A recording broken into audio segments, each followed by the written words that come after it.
Okay, so what happens when the whole idea of I just disappears and becomes we, but on a scale of millions of beings? And then, what's left when that we is suddenly just gone? That's exactly what we're diving into today with the mind-bending story of Jaglavak 1963. It sounds so simple, doesn't it? Use your words, honey. Gentle, almost comforting. But just imagine hearing that phrase for the very first time. Yeah? That's the first thing someone says to a man who hasn't needed to speak for nearly a week. And why? Because he's been plugged into the minds of, get this, over 16 million other beings. Imagine that for a second. The sudden, absolutely crushing silence in your own head with just one voice breaking through. Well, that is the new reality for the guy at the heart of our story. So let's get into it. This whole story really centers on a massive identity crisis. I mean, we're talking about a being who's literally torn between two completely different ways of existing. And this is him. Alate Kokoro Tolo Jaglavak 1963. And let me tell you, that's not just a name. It's more like a part number. It's a technical designation that tells you his function, his role, his whole reason for being, which is basically to be a tiny component in a giant machine. Let's break that down. Kokoro actually means heart or driver. So he's not just piloting something. No way. He is the living, breathing, responding heart of the machine, tied directly into this huge, ant colony-like consciousness. And this right here is where you really start to see just how jarring this changes form. Okay, so on one hand, when he's part of the machine, he's connected to 16.7 million other beings. He doesn't hear commands. He feels songs moving up his spine. Food? It's just fuel, totally tasteless. But then, bam, he's alone. He has to use his words. He's suddenly eating for pleasure, for fun. He goes from being part of this massive we to being what he calls a fucking individual. And he hates it, absolutely hates it. So you might be wondering, what in the world was he even doing out there in the freezing void of space? Well, he wasn't just on some exploration mission. Oh no, he was part of a construction project of absolutely mythic proportions. Get this, they're working 5,000 astronomical units from home. To put that into perspective, Pluto is only about 40 AU from the Sun. So we're talking thousands of times farther out than that. It's a distance that's just hard to even wrap your head around. We're talking about a place so far away it takes sunlight over a month just to get there. And this is what they're building. It just shows you the incredible ambition of his civilization. Tolo is what they call a builder. And they're not building a space station, they're building a network of Dyson spheres. You know those megastructures that completely surround a star to capture all of its energy? Their tools are these city-sized ant-like machines they call dories. And the whole point of this massive project? To harness a brown dwarf star named September Dro to power a hyperprism. And a hyperprism is basically an artificial wormhole. I mean, they're literally building a shortcut through space and time.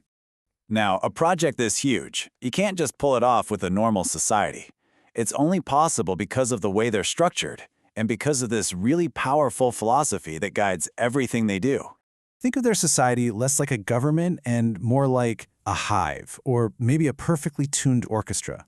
You've got the queen at the top, she's the leader, and her song is what guides the entire collective. Then you have singers who inspire everyone to act, and they can even open up shortcuts through space-time, tesseracts, using their songs. Then there are the Alate drones, like our guy Tolo. They're the male builders and fighters. You also have an Inkusa, who's like an ambassador from this group called Light Corp. And really importantly, you have therapists, whose whole job is to help drones like Tolo come back to society after being plugged in. And this all ties back to their core belief.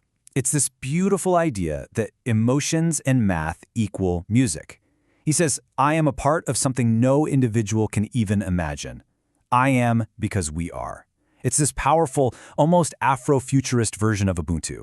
Their collective consciousness isn't just a hive mind, it's a living symphony, creating something way bigger and more meaningful than any one person ever could.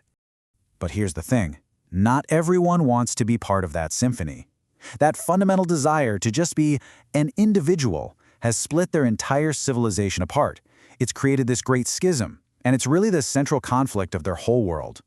Yeah, for almost 300 years now, there's been this great migration. Millions and millions of people who don't want to be part of the collective are just leaving. They're heading off in one direction. They call it that-away. They see the collective as losing yourself, and they want no part of it. And look, this isn't some abstract political debate for Tolo. This hits close to home. It's incredibly personal. His own sister, Twyla, said this. She rejected a powerful role as a potential queen to follow a man and join the separatists. For Tolo, that's just an unbelievable betrayal. And all of that brings us right back to Tolo, right now. His latest mission isn't some grand journey out to the stars. It's a journey back home, to Earth. And honestly, it might just be the hardest thing he's ever had to do. Because for someone like him, coming home isn't just a flight, it's a whole protocol. First, there's the dive, a 2-year trip back to Earth flying at near light speed. Then comes recompression therapy, where he has to literally work with a therapist to learn how to feel again, how to regulate his own touch.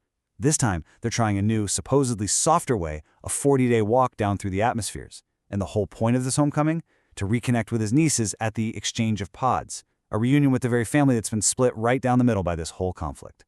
And this quote, this just gets to the absolute heart of his pain.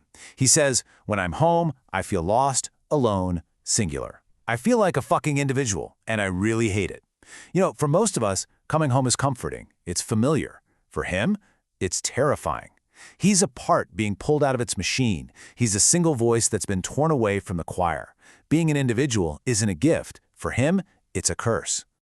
So that leaves us with this huge, lingering question, right?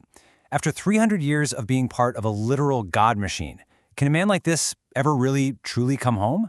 What does home even mean when you've been part of something so much bigger than yourself?